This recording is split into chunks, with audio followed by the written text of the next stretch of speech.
Oh, hey guys, we are back. And we're back. Yeah, hope you guys missed us. This is the Ohio Podcast. Some of you might not be aware, we've actually changed the format of the Ohio Podcast show. We're actually a Christian Family-friendly. We're a Christian singles helpline now. Caller number one. We're ready for you, caller number one. Go ahead. My name's Bill Wilkins, and I'm 73 years old, and I died in my own shit. Okay, well, Mr. Wilkins, is it okay if I call you Bill or Slick Willie? You could call me Dad because I fucked your mom last night. Oh, jeez. Next call. On to caller number two. Caller number two. Go ahead. She was a big, nasty swamp donkey. Oh, okay. The phone lines are broken today here at the Ohio Podcast, Christian's Single Helpline. We should start taking live calls on the show, Rob. Yeah, I'm totally down if somebody wants to call us right now. It would be fucking chaos. We did that voicemail thing. Yeah, that kind of died, though. Google Voice, because we don't push it. Yeah, we really don't. The only thing we push is each other's shit in. So. Been there once or twice. Push it real good. And if this is your first time listening to the Ohio Podcast show, welcome. We are so happy to have you here with us. We are a couple dads in a basement in our underwear. We don't love each other like that. It's a really strong man love. Yeah, but it's not a marriage love. No, we're not quite there yet. We're not ready to take that step. Unless like end of times kind of thing, I think we can work it out. Yeah. We are so appreciative of you guys listening, being here with us. We love you guys. And we want to give a quick shout out to our new Patreon subscribers. Oh, all right, let's go for it. John Horner. John Horner, thanks for putting it in us, buddy. Thanks for putting your money in our account. We appreciate you. Thank you very much. And next we got James Stevens. Thank you, sir. Slight roll of the dice, I got the name Ashley Cox. Cox. She's probably been dealing with a lot of stuff her entire life as far as cocks go. She's probably dealt with a lot of cocks in her life. I would say so. A lot of Cox jokes, I should say. But we're not here to do any Cox jokes. Ashley Cox, thank you so much for listening to us. Thank you for your Patreon pledge. We genuinely are thankful for your contribution. Next on the list, we got Jessica Rothberger. Thank you very much. Jessica, if you're related to Ben Roethlisberger, even though your names are spelled completely different, we don't want you to fucking listen to us, okay? Because we're Bengals fans. We're Bengals fans here in the Ohio studios. But if you're not related, hey, keep on listening. We love you. No, for sure, Jessica. We definitely love you. We want to sniff your hair. And the next one is Sarah O'Brien Morganella. And I think I nailed that last name. I think so too. That's a fun one. She just subscribed about 20 minutes ago. Hey, thank you. You made the episode. Yeah. She hopped in the $50 club. Oh, big dick slinging. What we're doing today, we're doing a Patreon sponsored episode. You pick the topic. We Skype you in towards the end. Yep. Do a little interview. Also, I would like to say thank you to Mark Heaton. Thank you. He hit us up on PayPal. He said, I'm not fucking with that Patreon shit. Hey, there's always we always have ways. I'm going to shoot you some Benjamins. So if you want to hit us up on Patreon, you can check us out. Patreon.com/BroOhioPodcast. We also accept, some little donations on PayPal. You can do it at brohiopodcast@gmail.com. We'll send you some stickers, send you some pictures of our balloon knots. If you hop in the $5 club on Patreon, you get some stickers. The $10 club, that guarantees we will call you on a Patreon episode. And it's always sexy on those Patreon episodes. And then after 2 months in the $20 club, you get a free shirt. And there's also the $50 club where you get your own episode, which is what we're doing right now. Oh, that's cool. I just got a message from Aaron Griffiths. He said he's ready for us to do the interview. Okay. But first, I would like to say, we really love your reviews on the iTunes. We do. And the Stitcher. It helps out a lot. We have all of the review stickers going out tomorrow. And the thing is, if you send us a review on iTunes and you take a screenshot and email it to us at brohiopodcast@gmail.com or Instagram, we got a Snapchat. It's wilding out on there at brohiopodcast. We will send you some free stickers. So send us a screenshot. As you can tell, we're not above begging for rates and reviews. Right. And we had to cut the recording off because we talked to Aaron. Yeah, this is our patron for this episode. And now we're back. Aaron's fucking awesome. You guys are going to hear him at the end. He's great. Thanks again, Aaron. Fucking Pendus. Yep. We were talking just a few minutes ago about how much we love foreign slang. Yeah, we were. It's pretty great. We woke him up, and he's, oh, fuck all, and he's just getting all pissed off and stuff. Sounds like Ozzy Osbourne trying to take a fucking hemorrhoid shit. Yeah, big old dragon shit. So we got a plug this week. Not a fucking butt plug, you weirdos. We have a podcast plug from another podcast show. Yeah. This is the Bones and Tubbs show. Let me tell you why Bones and Tubbs are special to me. Tell us. Because I can't tell you. Because they worked at a place where I used to work, where the state paid us to beat people in a prison setting, but they won't tell you that because they're not allowed to tell you that. But I can tell you that because this is my fucking show. And they're super nice guys. Those guys have had my backs in very questionable situations. Mm-hmm. They don't back down from a fight. They don't back down from a fucking podcast.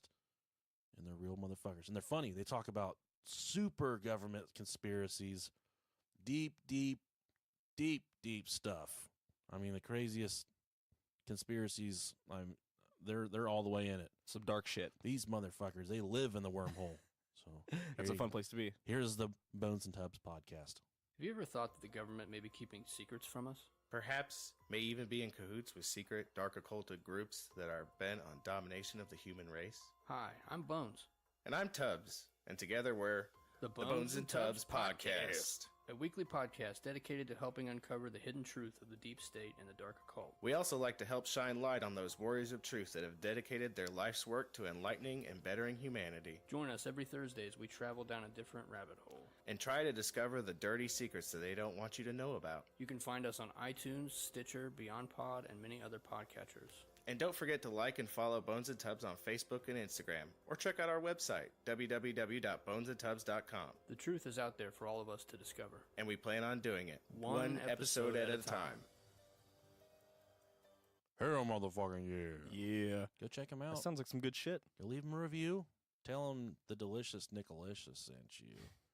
And also, I want to give a quick shout out to our good friend Bernie Nunez. Yes, good man. He said his mom, she's a listener of the show. She's dealing with some Hi, Mama Nunez. some health issues. She's dealing with a C word. We don't like to say it. Ugh. It's a nasty motherfucker. Disgusting. But Mama, we're thinking of you, and we hope you feel better. Bernie, You're going to kick its ass. yeah, we're here for you, buddy. Rob, I have a news article for you. I'm ready. Lay It's it a on me. Funny news article. Lay it on me. We don't normally do this, but as there was the video that people kept sending us this week from the Tim Hortons. that lady straight took a Duke in Right her on the hand wall, and man. fucking lobbed that motherfucker like a Yeah. hot grenade. Like a chimpanzee. Hot turd coming Yeah. in. Move those cream filled long johns because I'm She about was to pissed. She was mad. I've never been shit-throwingly pissed. That happened in Canada too. It did. They are normally portrayed as kind of laid back human beings, not Yeah. Tim Horton, not Tim Well, Hose. of course, in Canada, it had to happen at a Tim Hortons. I'm about to take a fucking shit on the floor and throw it at your fucking cappuccino machine. I will go and say this, that even in the States, as a coffee connoisseur myself, I still feel like Tim Hortons is the best for coffee. Better than Starbucks. Yeah, I love it. I love Tim God, Hortons. You're Love it. fucking stupid. I love it. Don't be hating on a Starbucks.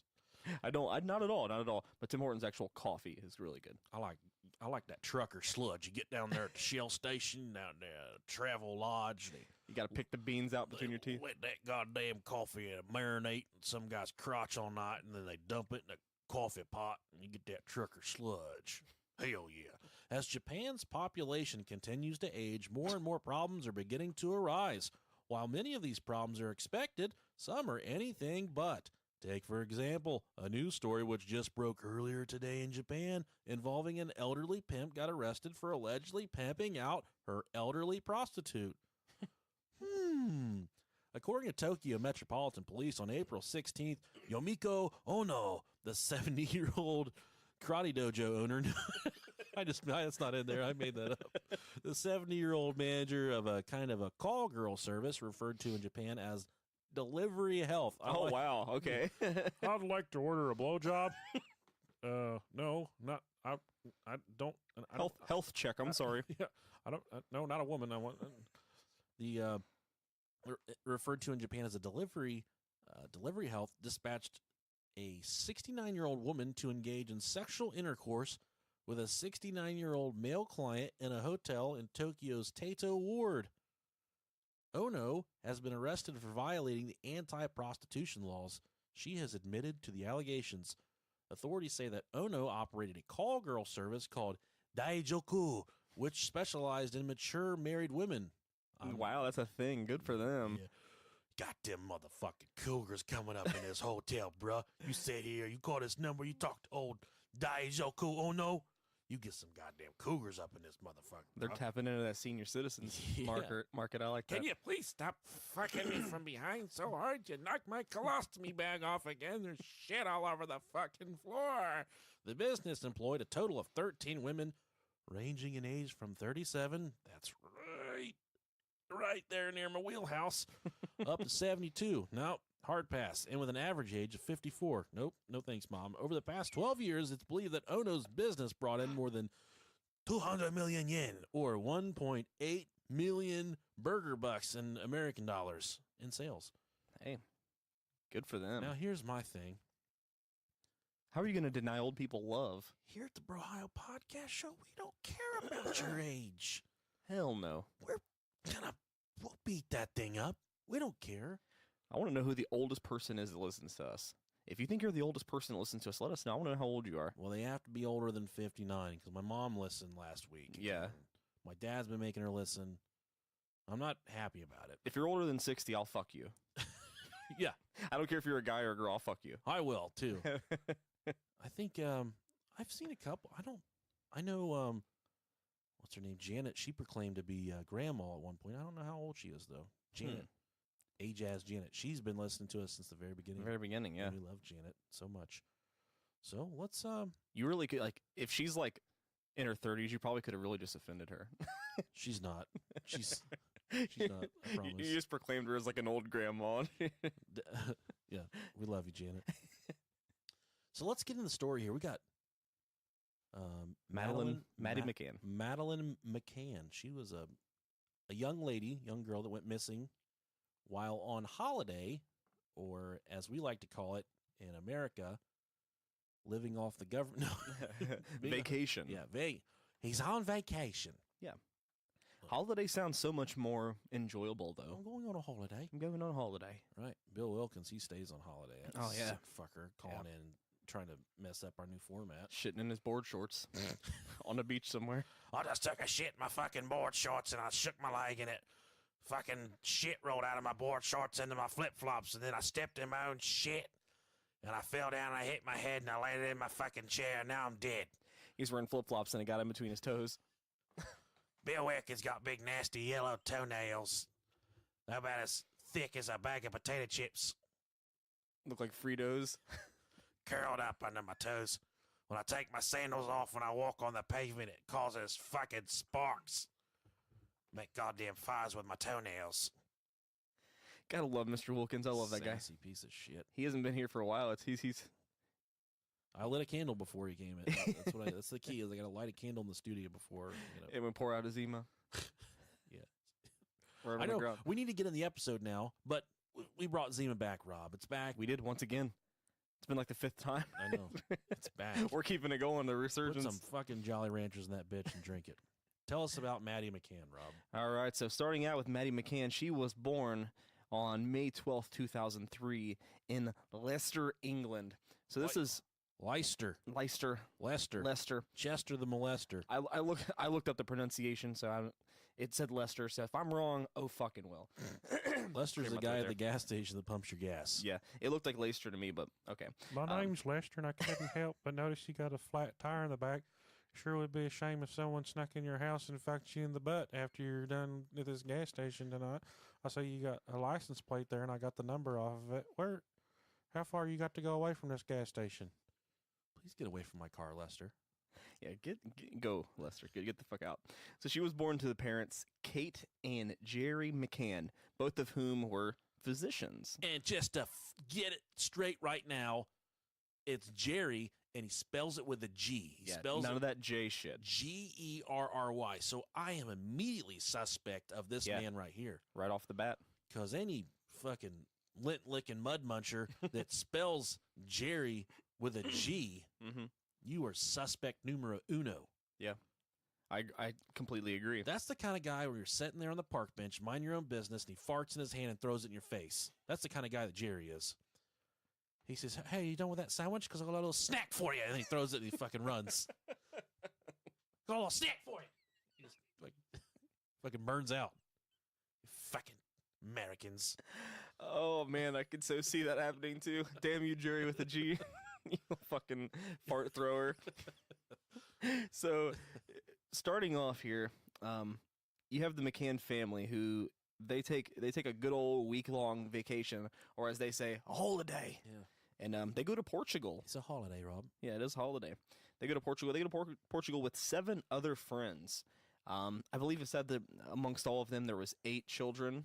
So there's a good little list of or a good amount of kids and a good amount of adults here. I fucking hate kids.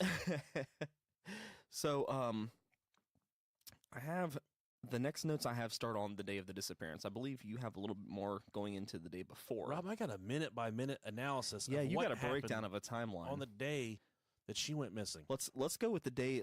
I think you're start out with the day before. Let's jump into that a little bit and kind of set the stage a little bit before the disappearance. At 10 a.m. on the 6th day of the McCann's week-long holiday in Algarve, someone's going to call us in Algarve.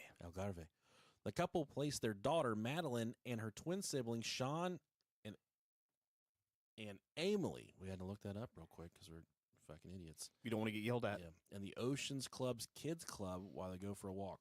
At 12:30 p.m., after collecting the children, Kate and Gerry head to their apartment, which was 5A, was the apartment, on ground floor of Block 5 of the Waterside Village Gardens for lunch before going to the Ocean Club swimming pool.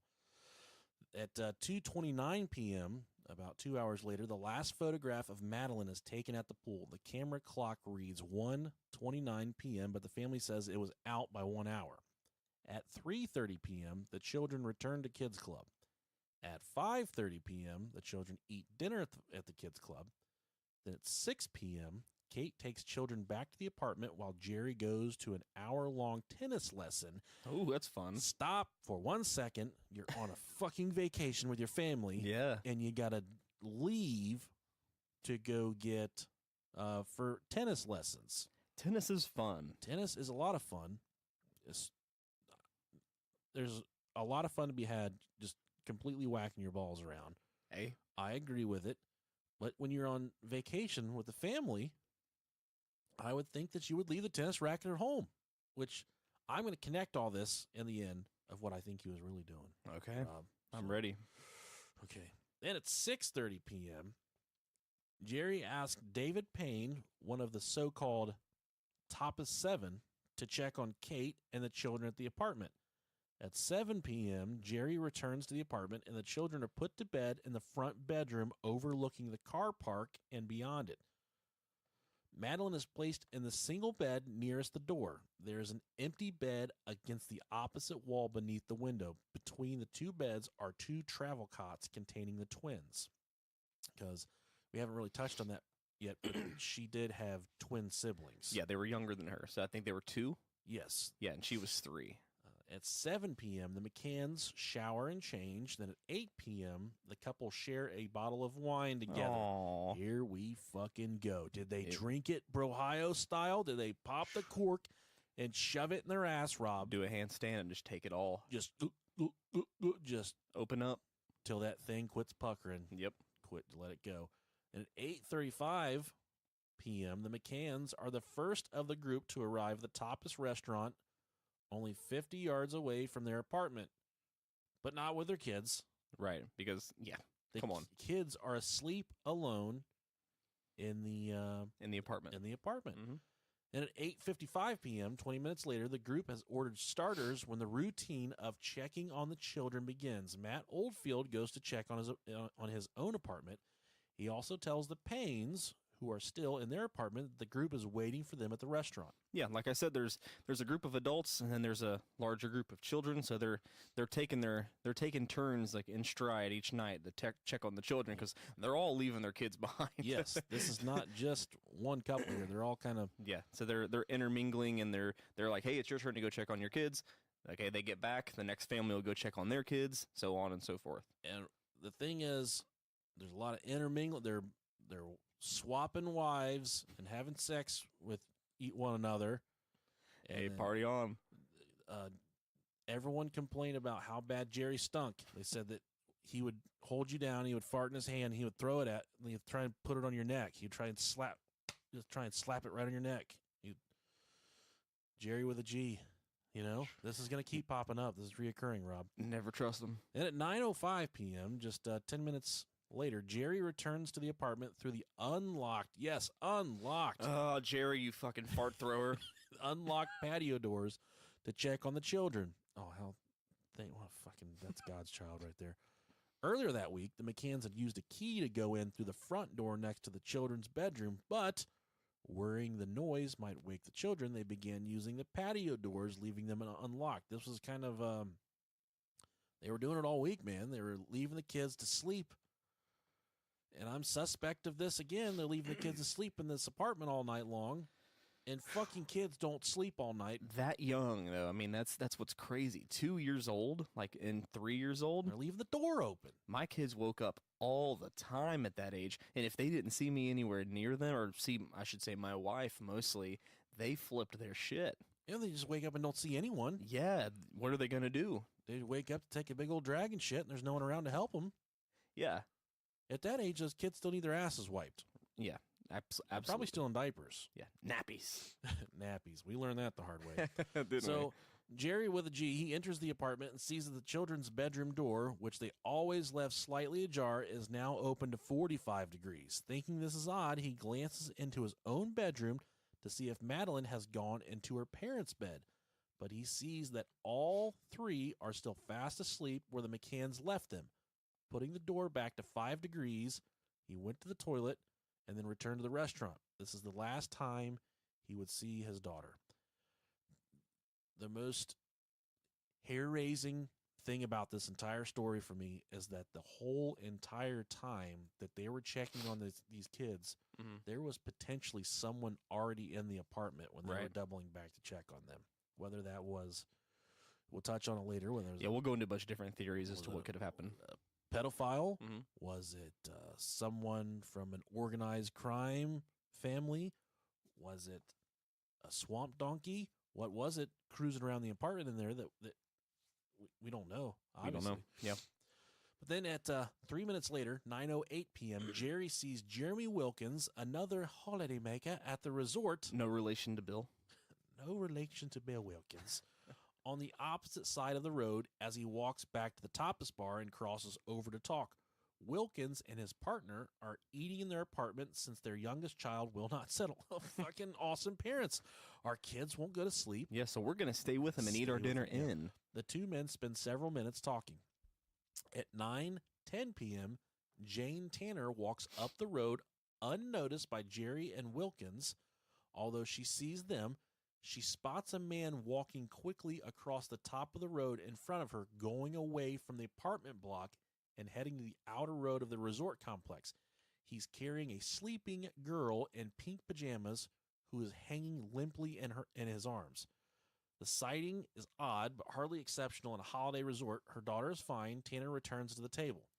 9:30 p.m., Kate gets up to make the next check on her children, but Matthew Oldfield and Russell O'Brien are checking too. Oldfield offers to check the McCann's children to make sure that they were okay. And then in the McCann's apartment, Oldfield notices the children's bedroom door is open again.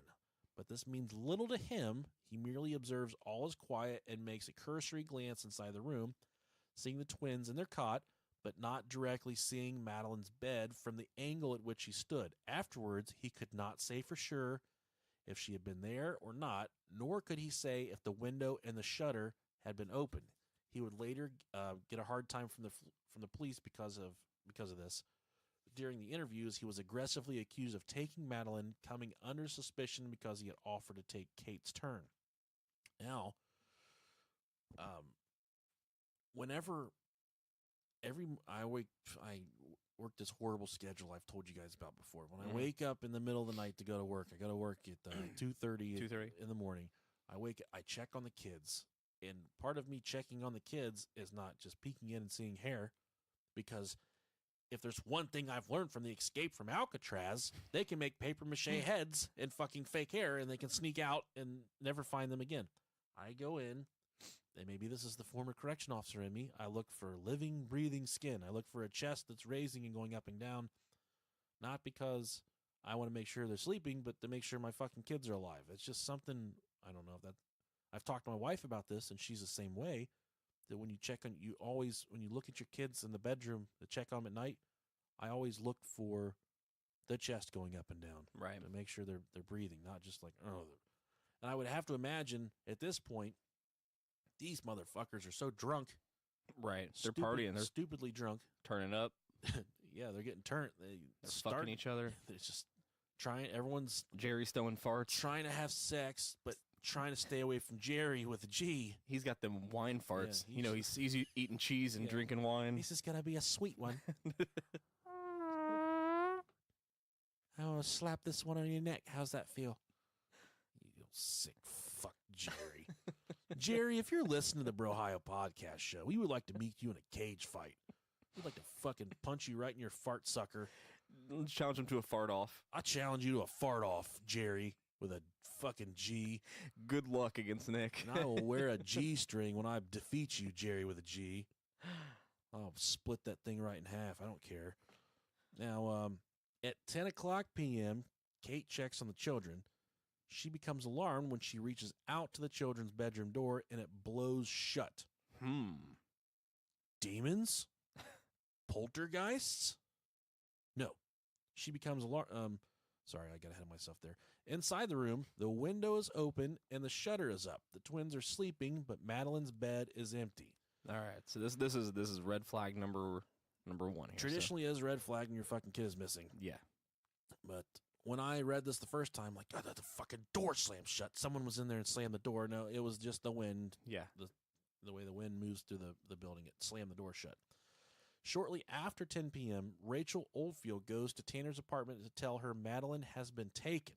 Tanner says, "Oh my God, I saw a man carrying a girl." At 10:15 p.m., Oldfield goes down to the 24-hour reception at the bottom of the hill to raise the alarm. Police are called. At 10:30 p.m., local police are first to arrive on the scene. At 11:10 p.m., detectives from the Policia Judicia. That was the most gringo pronunciation Is that ever. right? Policia Judiciaria. Okay. There you go. Policia Judiciaria. I fucking nailed it. I All right. love it. Arrive, and they've been contacted by the police constables. They see there is a latch lock on the sliding glass door, the McCanns thought, but could not be sure that they had locked it at the start of the holiday.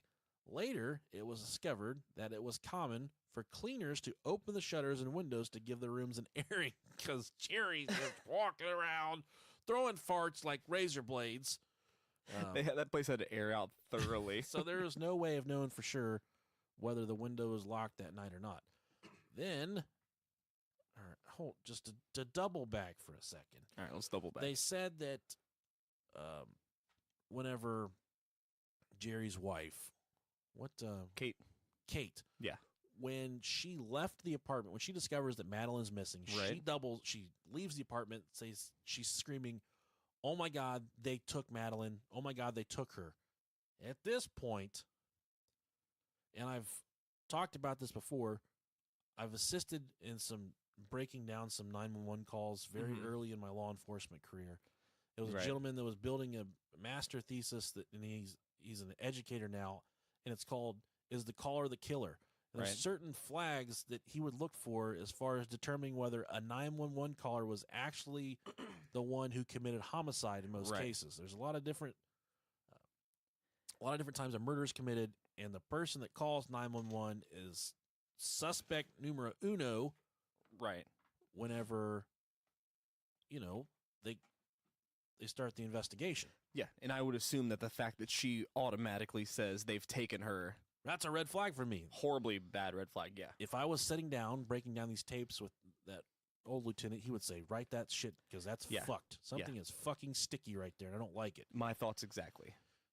She's automatically assuming that they who are they? Who's they? Are the twins? Are they The 2-year-olds abducted the 3-year-old. 2-year-olds? Took her and fucking stuffed her in the toilet. It seems to me like in her mind, she's already got something made up. Yeah, she's already got somebody to try to pin this on. Right. And the last thing in the timeline I have is that around 4 a.m., the physical search for Maddie is called off, according to witnesses. And the detectives from Policia Judiciaria, they left the scene. And as a father of 3 beautiful little girls, and Rob is a father of 3 beautiful little boys. Very true. 5 hours into this thing, I'm not giving up. No. I'm not letting anybody relent. I'm not relenting myself. I'm going to keep fucking looking. Yep. I'm going to go to the end of the earth. I'm going to dive to the bottom of the ocean. I'm going to find every fucking pedophile in. It seems like every single time we come to and cover one of these things, there's just an infinite line of debauchery. Yeah. Of people just fucking shit up. And this case right here is no exception. The police completely ruined this. So that leaves us with the scenarios of what actually happened to Maddie. So you got a bunch of parents. They're hanging out on vacation. They're checking on the kids. The kid disappears. What happened to Maddie? Why is Maddie not here right now? Maddie's body has never been found. Maddie's never been located if she is alive. Maddie, if you're listening right now, call 911. Tell them that Nick from Ohio sent you and that you would like to be found. I pray, if praying is a real thing, that Madeleine is okay. I hope that someone that really loves children and just wants to take them away from drunk parents is the one that picked her up and just gave her a better life. But and this story kind of hit a little bit close to me because during the media frenzy, we'll call it, there was they always said to look her in the eye. That was the thing. They wanted you to look. Have you seen her? They wanted you to look this little girl in the eye to see if you'd seen her because she had a tear in her iris. She had a genetic condition called a coloboma. And that's the same thing that my 6-year-old daughter, who just celebrated her birthday today, she's got the exact same extremely rare genetic condition called a coloboma, where the pupil, the iris never seals, so then you have what appears to be a cat eye. It's a completely vertical slit in the eye. It makes for a very beautiful eye, but it makes for, in my daughter's case, complete blindness in that eye. So my thing is, when you look these kids in the face, every single person that meets my daughter for the first time, they see the eye, and they're like, "Oh my God, your eye," and they don't know what to say. Like, is it beautiful? What is it? And I always, I tell them what's going on. Sophie can explain it now. She said, "I got a coloboma." She'll fucking tell them. Quit fucking looking at me. And when you look these kids in the eye, it's very distinguished. Like, Right. It's extremely prevalent that there's something different about the eye. So whenever the law enforcement are trying to reach out to the community in this area, it would be very hard for someone to see this little girl and say and not notice it and kind of forget about it. Yeah, yeah. Because it's something so rare. It's something that you don't see every day. So, those little things like that are something that's going to stick out that you're going to be able to recall if you saw or not in that person. Now, as far as the conspiracies, the theories behind what happened to little Maddie, there's a chance that it was a burglary gone wrong. Mm-hmm.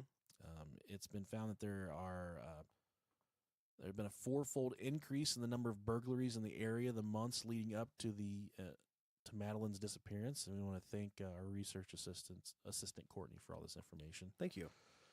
And due to the doors being unlocked, a potential robber could have easily made access into the room.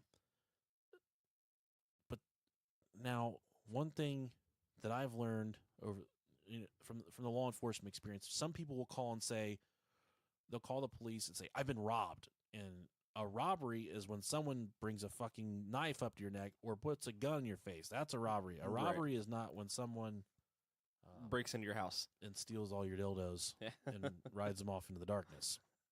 Okay?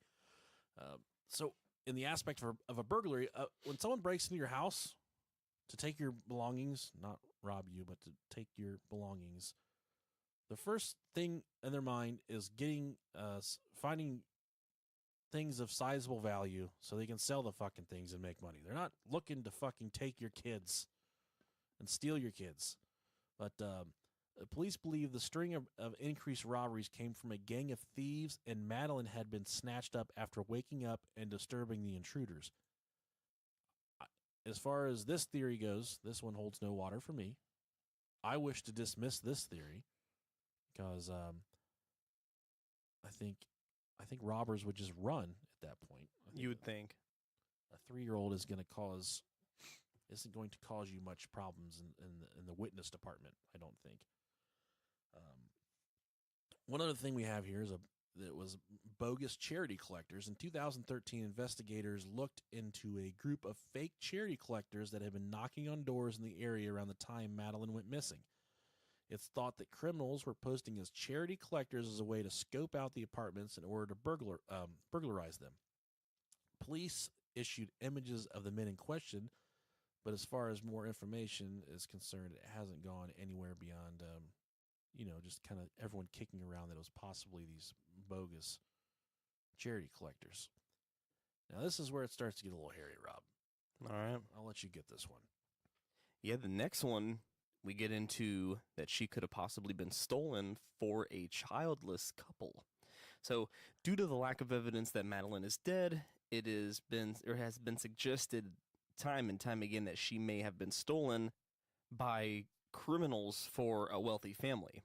So some witnesses have reported of seeing suspicious individuals around the resort, and it's suspected that they could have been spotters. And these spotters are the people that are going to be searching for children that fit the description or the requirements of what that wealthy family was looking for in a child. So next time you're down there at Disney World cruising around looking for the Disney gangs, think about that. There's people walking around watching you, scoping out your kids' butts because they want to find out which kid has a nice butt because they want to take them and make butt babies. That's the creepiest fucking thing ever, man. There's possibly people at these resorts, these vacation spots that are paid employees of, criminal families, organized crime, that are scoping you and your family out, trying to see, they're looking for blonde-haired, blue-eyed babies to take back to wherever they do to fucking sell these kids to families that don't have kids. So who's worse, the parents that are buying these kids or the people that are stealing them for the parents that are buying them?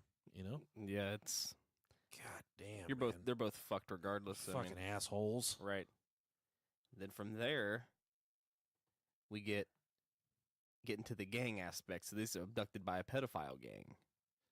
So police were also forced to explore the possibility that she was abducted by sex attackers who had been operating throughout Algarve for years. So there had been 3 near misses and non-sexual assaults of British girls between the areas of 6 and 12 in 3 years prior to Madeleine gone missing. An Irish family who had been on holiday in the resort in May of 2007 reported seeing a man carrying a child around Madeleine's age towards the beach at around 10 p.m. on the night that she disappeared. Wow. Yeah, so someone gave the description to the Portuguese police at the time, and nothing was done with the information. Oh, okay, good. It sounds like they got a stellar police force down there. Now, to go back to one before that about the people stealing the kids. Yeah. And I don't like that theory very much because in that area of the world, there are places to steal children aside from trying to thieve them from wealthy families. Now, it's said that people that are hooked on drugs, drug addicts, will sell their children in a bind in these places. They'll go to certain, rundown, poor, areas to buy children.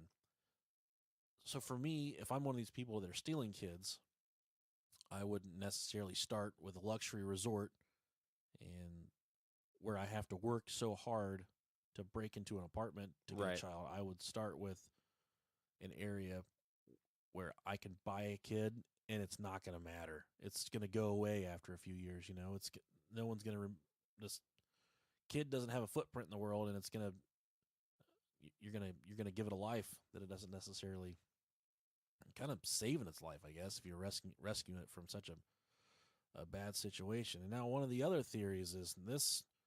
A lot of people subscribe to this theory is they think that she just stood up and fucking said, I am so sick and tired of my dad throwing farts at me. And she just wandered off. She just left. Now, as far as wandering 3-year-olds, I don't think a 3-year-old at fucking 10 o'clock at night in a vacation resort is going to get far. Right. Yeah. There's I have a little bit of this in my research here. There's an investigative journalist and former cop. I believe his name is Mark. Last name is Williams Thomas. I definitely have that. This is his theory as well. He believes that she woke up when her parents were at the tapas restaurant and left the apartment to go look for them, which we talked about a little bit because she knew they were there the night before, and they may have said something that day that they were going back there. So, and we spoke about the distance from the apartment to the restaurant. It wasn't far. So No. we're talking like 150 feet away. So it's, it's within walking distance easily, even for a 3-year-old. So it's a possibility. Now, Mr. Williams Thomas also said, and this is quoted, he said, I think Maddie was aware that they were in the tapas bar in the resort. In order to get to the bar, you have to come out of the premises, walk on a public road, and go back in again. The concern I have, I believe she woke up and went looking for them. She left the apartment and came out. We already know that the patio door was insecure. God. So that's, I feel like it's definitely one of the more believable theories. Her wandering off? Yeah. I don't buy But I mean, that at all. but I man. mean, at the point, I'm not saying that I do, but I'm saying it, once she wanders off, what happens? Being a family-friendly resort, I'm thinking there are a lot of families there. There's a lot of parents there. True. And if a parent sees a 3-year-old wandering around in the middle of the night on Right. the fucking Portuguese sidewalk, and you're like, oh, I think I'm going to call the police because that kid doesn't seem like it has an owner. Yeah, exactly. Someone put a fucking leash on your kid. Leash your kids. Leash them up. One of the members of the party, the top is 7, or the fuck they call them. Yeah. One of them went on record and said that they testified to the police during an interview that said they heard a conversation between Gerry and one of the other tapas 7, one of the other men. Mm-hmm. And she said the way she conceived the conversation was, it seemed like Gerry and this guy were discussing having sex with Madeleine.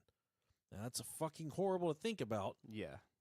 Now, and one thing we don't really talk about I didn't write it down in my research, but she was a product of in vitro fertilization. Okay.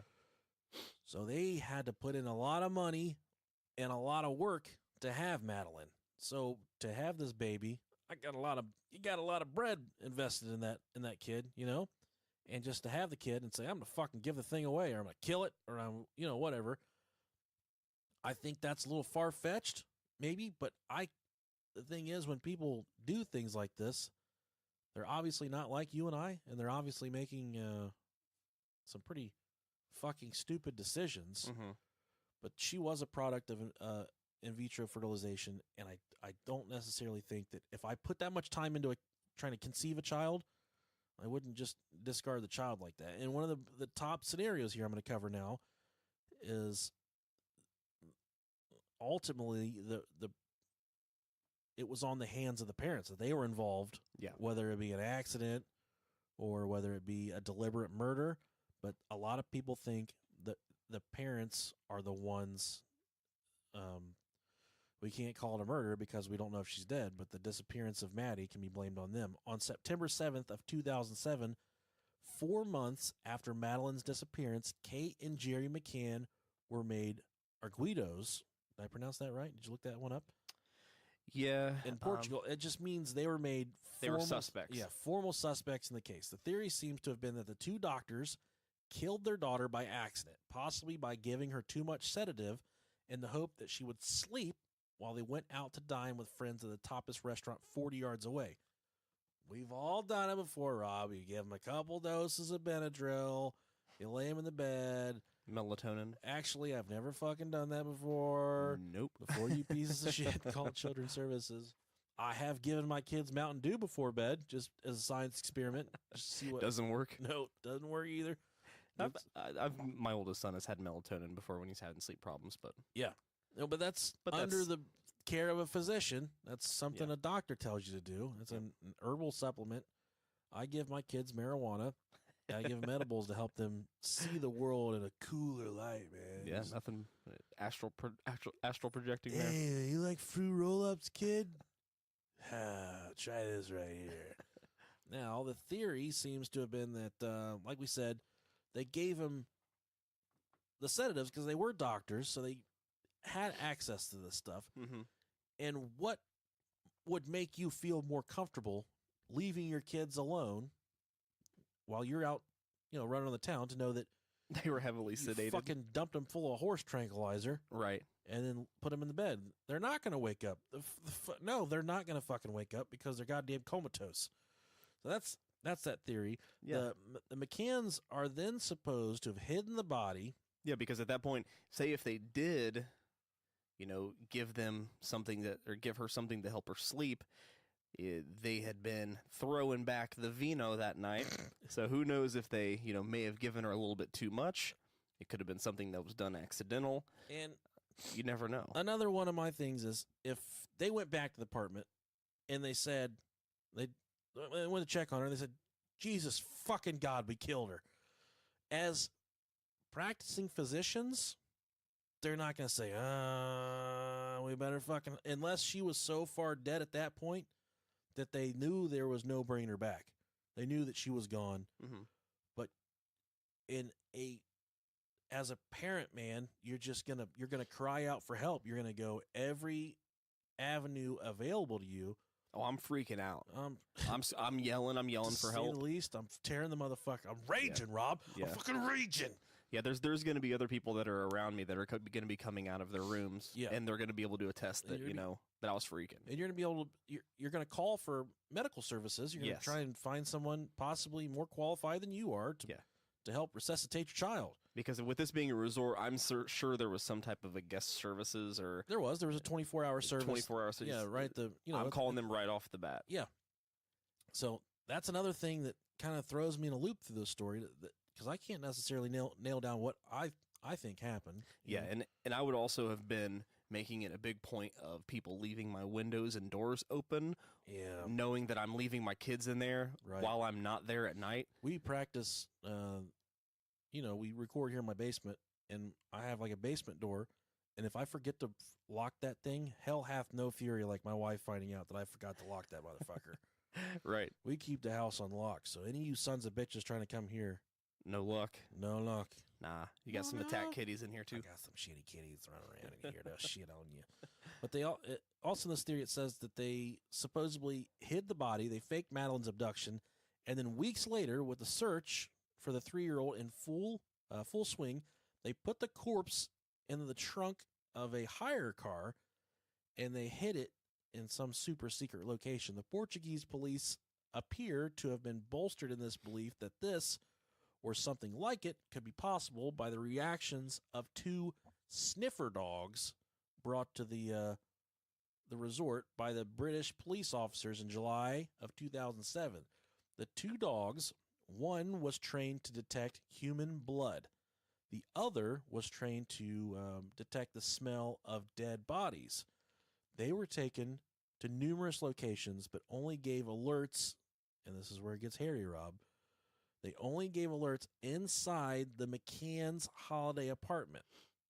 The cadaver dog later gave another alert signal while inside the Renault Scenic, the car. This is the car that they rented weeks after the fact. So this dog hit on something inside this car that the McCanns rented weeks after the disappearance. It was 24 days after their daughter went missing. Analysis of hair and other fibers taken from the rental car and apartment were analyzed by UK's Forensic Science Service. 4 days after this service was complete, the McCanns were made the primary suspects. Arguidos. With Portuguese officials citing DNA evidence as one of the grounds for suspicion. It later transpired, however, that neither the sniffer dog or DNA evidence were as watertight as some observers assumed. Sniffer dog evidence, I love calling them sniffer dogs. Sniffer dogs. I can't wait to go upstairs and pet my dog. Well, come on over, you big sniffer dogs, you silly boys. The sniffer dog evidence has been the subject of research questioning its reliability, and in one U.S. court case, a judge agreed with analysis of 3 cadaver dogs' performances, which found they were wrong 78%, 71%, and 62% of the time. Whew. The DNA evidence, meanwhile, came with a major health warning from the British Forensic Science Service. An email from John Lowe of this team stated that only 15 out of the set of 19 components of Madeleine's DNA profile had been found in the hire car. So it sounds like they don't know what the fuck they're talking about as far as the DNA. Right. But the fucking cadaver dog, okay, it hit on something inside of that rental car. Whether that be an old dead squirrel, there's a fucking difference in smell. But I guess if I've heard of a lot of people going to sex parties and shoving squirrels and gerbils up their asses. Hey. So maybe if they died with a squirrel in their ass, that would maybe cause the cadaver dog to react in a manner that wouldn't normally be normal for its handler to see. But this cadaver dog hit on a fucking cadaver in the rental car that the family rented 24 days after the girl went missing. So that's completely damning for me. And those dogs, I've worked around those dogs. I've seen those dogs work before. There's no other way to put it. They're bad motherfuckers, man. Oh, yeah, definitely. They are good at their job. Yep. And thousands upon thousands of dollars are dumped into these dogs to train them to be the best at what they do. So, I think that there's a lot of probability that at the end of the day, Gerry and Kate possibly, whether it be an accident if she fell and hit her head or they did overdose her, they did something to dispose of her body weeks later. That's terrible to think about, but it's a possibility. It's definitely a possibility. Oh man. And there's also, like we touched on before, there's the aspect of the pedophiles. You know, there was 38 known sex offenders in that area. It was a known the area was a magnet for pedophiles for whatever reason. I don't think that, I know it happens, Rob, but I just don't think someone just snuck in and ripped the kid out of her bed and just bolted out of town. I don't really buy into that myself. And there's also, you know, like the sex trade workers, like we touched on before. And to go back a little bit about her possibly wandering off, this is something I kind of left out. There was a construction crew nearby that they were digging a trench of some type, and they had a 4 foot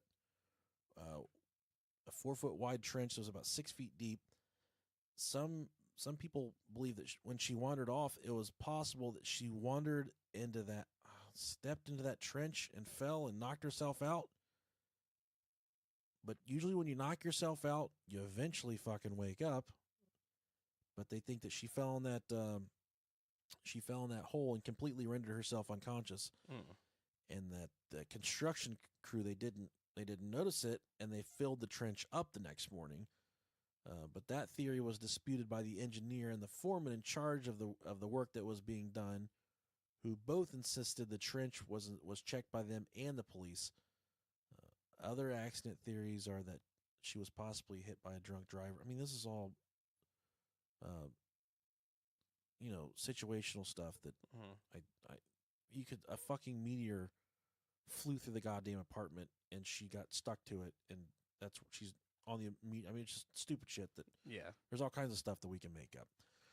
Now, to circle back to me thinking the parents are the primary suspects, there was a list of around 40 some odd questions that Kate was asked by the police that were investigating. It's not necessarily. I would probably say her attorney advised her against answering any of these questions. Yeah, I would assume. But as a mother that lost her daughter and that probably more than likely wanted to clear her name, I think it would behoove her to answer some of these questions and to be forthcoming about these types of things. But I want to touch on a few questions out of the 40 some odd questions that she would not answer that she probably should have answered. And one of the first question is, on May 3rd, 2007, around 2200 hours, when you entered the apartment, what did you see? What did you do? Where did you look? What did you touch? She wouldn't answer that question.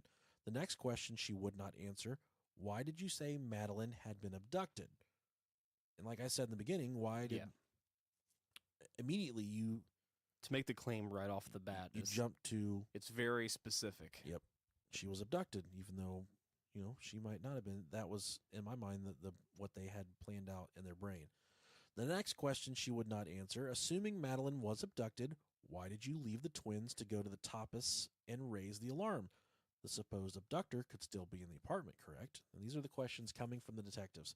That's a very good point. If you think your daughter's been abducted, why leave the other twins there, the other siblings, and essentially leave them completely vulnerable to what could possibly still be in the apartment? In that instant, I would think that she was probably not thinking very clearly. There's a lot of things that probably left her while she was reacting to that emergency. Now, the next question that she would not answer, why didn't you ask the twins what happened to their sister, or why didn't you ask them later on? And that's a good, but the fucking kids are two. Yeah, right. They're not going to be, oh, yes, she was having some tea and crumpets, and she got up and said she was sick and tired of smelling Dad's fucking stinky farts, so she fucking left. You're not going to get that from a 2-year-old. Now, it says, the next question she refused to answer, is it true that during the searches, you remained seated on Maddie's bed without moving? No one knows in your lowest moment how you're going to react, but I would have to imagine if my daughter is possibly either missing or dead, I'm not going to be sitting there stone-faced at the end of the bed. The next question she refused to answer. Before traveling to Portugal, did you make any comments about a foreboding or a bad feeling? And it said that there were some friends that came forward that said she talked about the trip and said that she had bad feelings about the trip. That not necessarily that she was going to lose one of her kids, but that just she didn't have the greatest feelings about the trip. The next question she refused to answer, is it true sometimes you despaired at your children's behavior and it left you feeling very uneasy? Which goes to the next question that she refused. Is it true that in England you even considered handing over Madeleine's custody to a relative? It seems like, in my mind, maybe she was a little bit not happy to be the parent of Maddie for whatever reason. It doesn't go into any more detail about why she would have possibly been interested in giving away little Maddie to a relative, but she did refuse to answer that question. And next, in England, did you medicate your children? What type of medication? When the sniffer dog also marked human blood behind the sofa, did you say you couldn't explain any more than you already had? The next question she refused. When the sniffer dog marked the scent of corpse coming from the vehicles you hired a month after the disappearance, did you say you couldn't explain any more than you already had? I mean, at this point, she's looking fucked, man. Mm-hmm. And that has to go hand in hand with why she wouldn't answer these questions, because they had received that status of the main suspect at that point. So it makes perfect sense to me of why she probably wouldn't fucking answer these questions. Yeah. And when confronted with the results of Maddie's DNA, carried out in a British lab, collected from behind the sofa and the trunk of the vehicle, did you say you couldn't explain any more than you already had? And the last one that she refused to answer, did you have any responsibility or intervention in your daughter's disappearance? She refused to answer all of those questions. Quite damning for me. I think it was just trying to, she's trying to just stick it to the fucking police and say, I'm not fucking helping you with anything because you guys have your minds made up. I'm fucked. That very well, that very well could have been it. But I think that, in the situation where they're asking me the questions after all this has happened, I think I'm going to answer whatever I can to help. Yeah, I'm going to do help everything with whatever I can. Right. I would think that she probably had the feelings that the police had turned against her by this point. And she's not going to cooperate with the police if she thinks she's about to go away to prison for a long time for something that she didn't necessarily do or something she's trying to cover up.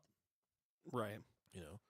So in my mind, I think that she was probably abducted is my final synopsis of what happened here. I think she was definitely there's a cause for alarm that before this, the mother was thinking about giving the child away to a relative. So why not go to an area known for these types of things? But I'm sure there would be a huge, there would be a paper trail as far as them receiving the money for Maddie. There's lots of conflict about later on they started the foundation to help in the search of Maddie, and that they were using they were paying certain bills using the account for the not their personal bank accounts, but the accounts for the parties, like the search party, the campaign that was put together. They were paying certain bills with that. Weird. That is a little bit weird. Yeah. There's lots of strange things like that. There's lots of videos of them just being in and out of character, kind of laughing and smirking and not seeing how heavy the situation is, I saw a lot of videos like that where they just seemed like they didn't fucking care. And whether that be they're using the laughter as a coping mechanism for what they are dealing with, maybe. Because that's one of the best ways to get through, times of tragedy like that. Is just try and laugh. Just try and time. Right. And, who are we to say, how you should act after something like that happens? Everybody's going to act differently. There's no correct way to handle the loss of a child. Yeah, we're all different. I would assume how, most of us would feel. Right. But, if you had a really bad kid that stole your pot money and, put ketchup packets underneath the toilet seat, and then he got hit by a fucking bus, you would be all the way sad. You're like, God damn. At least I quit sitting on these fucking ketchup packets. But you just have to lean on the people around you in that type of situation, man. There's no way to absorb that. So what's your final thought? What do you think happened here? I think the abduction is, that's definitely up there. Yes. And then I can't get the idea or the thought that, there's a lot of red flags regarding the parents as well. There are. And, traditionally, like we already stated, your first instinct and your first gut, reaction is going to be, I would say look at them first. Absolutely. Which I completely understand. There's a lot of things that they did and didn't do that I would bring up. Now, whether that's poor judgment or, just something happening that maybe they didn't anticipate, it could be a lot of different things, but I think it very well could have been them. It weighs on me very heavy that they were probably sedating her to get both of them. Yeah. And like I said, with them drinking, they very well could have messed it up. Uh, How much do we give her again? I'm sure, or maybe one parent gave it to her, and then the other one didn't know, and then gave it to her as well. That's so good. That's so likely. Yeah, you know what I mean? And then that's, oops. Yeah. Maybe they gave her just enough to where they knew she was going to be out for a while, but then the other parent did the same thing. I know you're having a bad day, so I took care of the babies and the drugs. Oh, I already did. Yeah. Oh, you what? You fucking killed it. Yeah. But the thing is, if that happened, it would have killed the other ones too. They were 2-year-olds. Maybe that's true. So you never know. I don't know. I mean, I would say that either one of those two would be, that's going to be a reasonable guess. But I mean, if you're trying to go for it all out, I without anything, cemented in on the parents, I think you'd have to go for the abduction. The cadaver dog in the rental vehicle, though, that's the biggest motherfucker in my head right now. That's a big one. Yeah. Even though, like you said, it's not complete, it's not proven. Right. But it's still a good piece of information. Shit. Motherfucker. What do you guys think? Let us know. Yeah, let us know what you think.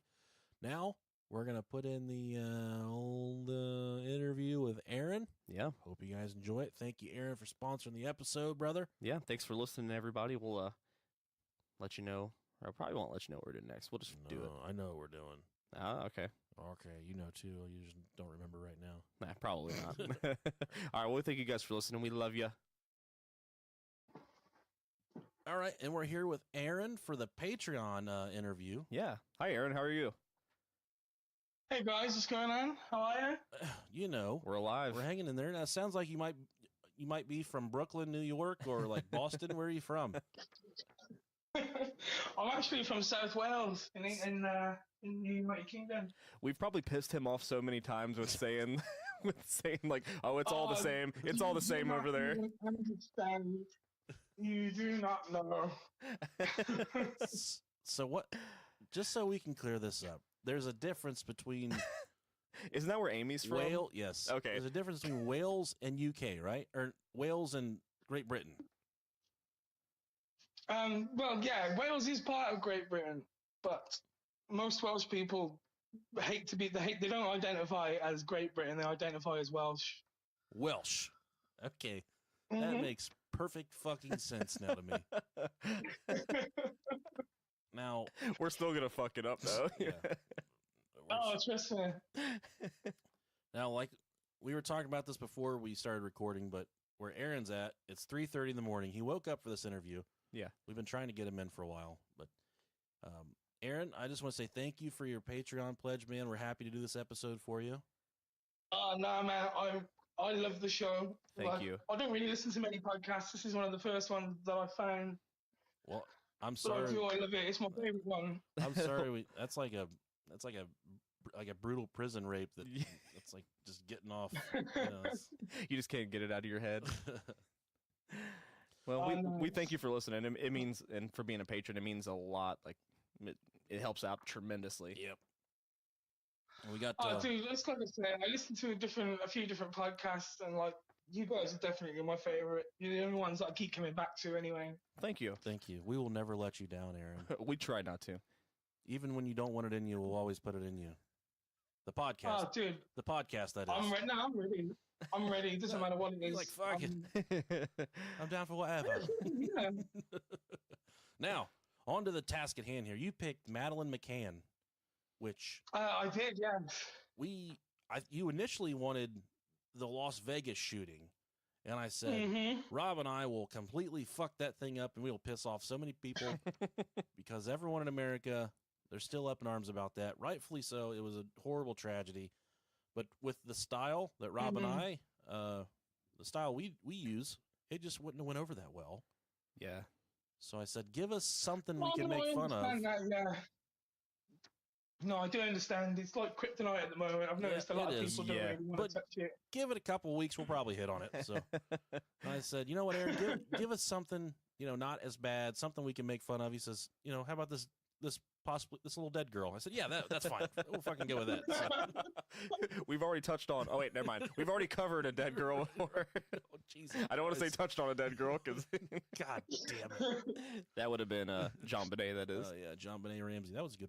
That was a fun episode. It was fun. It was That was one of my favorite ones that you guys have done, actually. Yeah, honestly, we were the first ones to kind of bring into the mix that the poop that was involved with. Like, there's a lot of shit like poop involved with a younger brother, but Leave it to us to weed out the poop. Yeah. Now, as far as the Maddie McCann case goes, I didn't realize the magnitude of how large this case was over in your neck of the woods. It was Oh yeah, it was huge. It was kind of gripping the entire area over there, really. If you don't mind me asking, how old are you? I'm 27. 27. So you It wasn't too long ago right, then. you remember it pretty vividly, honestly. I can remember the news coverage. I remember there being a lot of news coverage about it. You know, everyone was talking about it. I don't know if I was. I mean, it was a while ago. I was not so much. I wasn't young enough that I didn't care, but I was worried about other things at the time, so I didn't pay a huge amount of attention to the case. I know what I was. I know what I was worried about when I was that age. Yeah, that would have put you at what, like 12, 13 maybe? Yeah. Oh, what was this? It was 2003, I think. Yeah, 2003. I would have been 12. Yeah. Yeah, a whole lot of jacking off. Is that what you guys call yeah, it? Absolutely. Is that what you guys call it over there in Wales? Or is it wanking? Oh no, wanking, yeah, Tommy Tank, there's all kinds of things. What the fuck? I love other places slang words for things. It's the best thing ever. It is. I love it. Like the time we talked about burger bucks. What about when we got crucified for the nappies thing? Cockney rhyming slang. Dude, what'd you say, Aaron? You guys would love Cockney rhyming slang. I don't know what the fuck that is. I want to hear some Cockney slang. You don't know? Oh my word! You know about apples and pears? This is more of a London thing. Apples and pear. I know the delicious fruits. I know we put them in my kids' fruit salad. In London, UK, they've got, it's almost like their own hidden language called Cockney rhyming slang, and they use things like, they'll say dog and bone, and that means phone, or apples and pears, which means stairs. Oh, there's thousands of them. I can't believe that you guys don't know about rhyming slang. I mean, I've heard like the Cockney accent, but I mean, I didn't know there was like they had like their whole other like weird ass Pig Latin style language. Oh no, it is really weird. There are people that have conversations with it, and they're just talking absolute fucking nonsense. But they speak to each other, man. They communicate. It's weird. Listen, we woke this guy up in the middle of the night. We got him all pissed off. You're not gonna be able to get back to sleep. What a bunch of fucking waterheads. You know what waterhead is, Aaron? I don't know. Is that like hydrocephalus? Yeah, it's like a fucking dumbass is what it is. Now, go ahead, buddy. No, you carry on. Now, as far as there's a lot of different conspiracy theories about what happened to her. Do you have a feeling either way of what you think happened to her? Honestly, I mean, the town where it took place, Praia de Luz, is such a small town with no, like, there's fuck all there. Like, I bet it's beautiful, but in regards to things to do for, wealthy families, there's nothing there. The only other thing that seemed to be in the area at the time were 3 other substantial high media pedophiles, right. people that that were in the news consistently for these allegations, and conveniently in this tiny town with nothing else, on the 3rd of May at the time, there was 3 other high-profile potential pedophiles in that same tiny little town. And personally, I think that Kate and Gerry had something to do with possibly selling the child. Oh God, ooh, that's. I know. I wasn't expecting that turn there. I was just expecting he was just thinking of an abduction, because of course there was the theory where they were being staked out and watched, and then abduction. So I mean that was always the possibility, but yeah. See, the thing that got me, there was, I can't remember the actual date of it, but much later on after the fact, the McCanns did an interview, and they were holding up. They had pajamas. They were holding up the pajamas and they were claiming that these are the clothes that Madeleine was wearing when she was abducted. And it's like, well, how the fuck have you got them there? How are you holding them up? Yeah, makes no sense whatsoever. Yeah, they later tried to claim. Then after that, when they were called out on that, they later tried to claim that they were the younger sister's clothes, one of the twins. And the brother confirmed to someone else afterwards. Gerry McCann's brother confirmed that no, those are Madeleine's clothes. I don't. God. Why do they have them? And it's like the other thing is they were talking. Kate McCann talked a lot about how Madeleine was very sleepy. She's very, very sleepy that day. She made a point of bringing it up in lots of different interviews. And it was, Kate McCann also played with the idea that maybe she was drugged. That's why the twins didn't wake up when potentially she was being taken. And it's like, well, fucking who drugged her? Right. She's been with you all day. Yeah, the parents do come out looking very suspicious throughout the entire situation. Yeah, which I mean, which is understandable because when something like this happens, your first instinct is going to be, I would say that always your first suspect should be the parents. I mean, at least to eliminate them. My first instinct would be to buy a new car with all that fucking money I just made from selling my kid. Well, it makes you wonder, Chase had lots of poorly handled investigation. Horribly. And this was the exact same situation here as well. Yeah, right. And those two things usually always go hand in hand with big cases like this. They do. It's somebody always drops the ball on the investigation side. I think, honestly, for me, when something like this happens, it's not necessarily a bad investigation. I think it's someone's committed a good crime. That too. They're good. That's true. They're just good at mopping up after themselves, and that's what Gerry and his wife did. Is they, I haven't. The whole thing's very grim.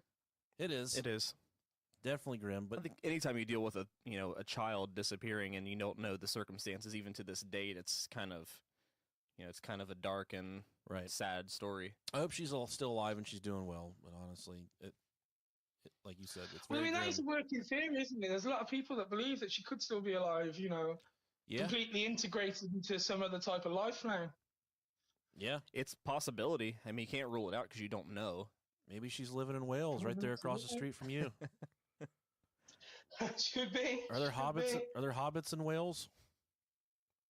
Oh, there's some definite creatures here. Do you guys all have fucking furry feet and shit? Are there are there swamp donkeys? Is what we're. Swamp donkeys. Oh, definitely some of them. So you're familiar with Mr. Wilkins? No, we're a beautiful people.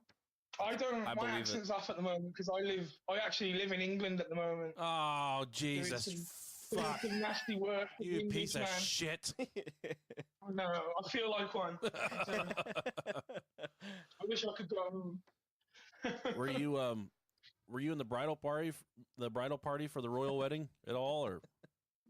Oh no, I wasn't actually. A good friend of mine from work got married on Saturday, so I was at his wedding instead. Like, fuck the royal family. Man, see, here's the thing that I find.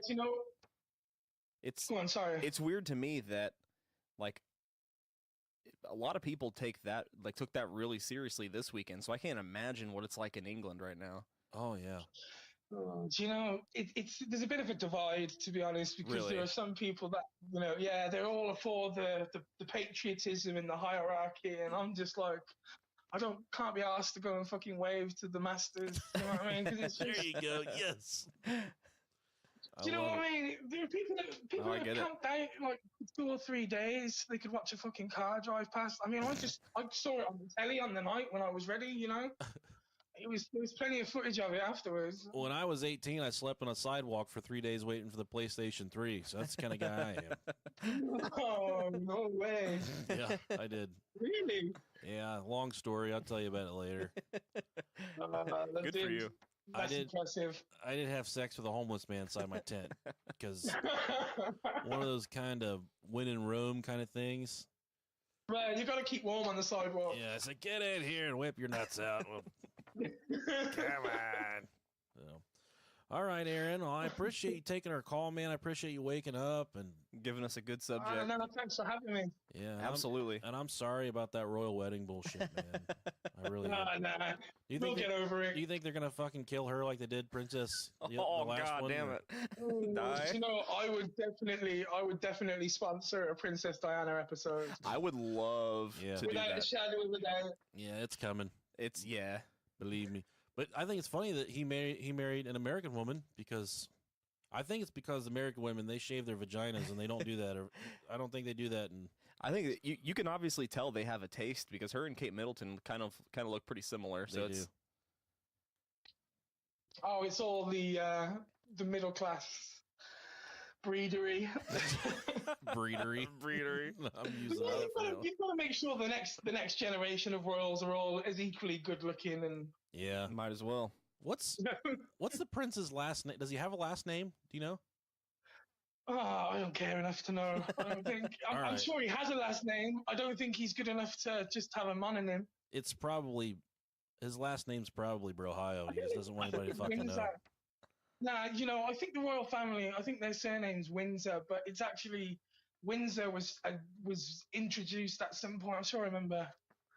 Oh I fuck don't know. them. It sounds like Honestly, a I really don't care enough about the royal family. yeah. That sounds like a regal last name. So it's does. fitting.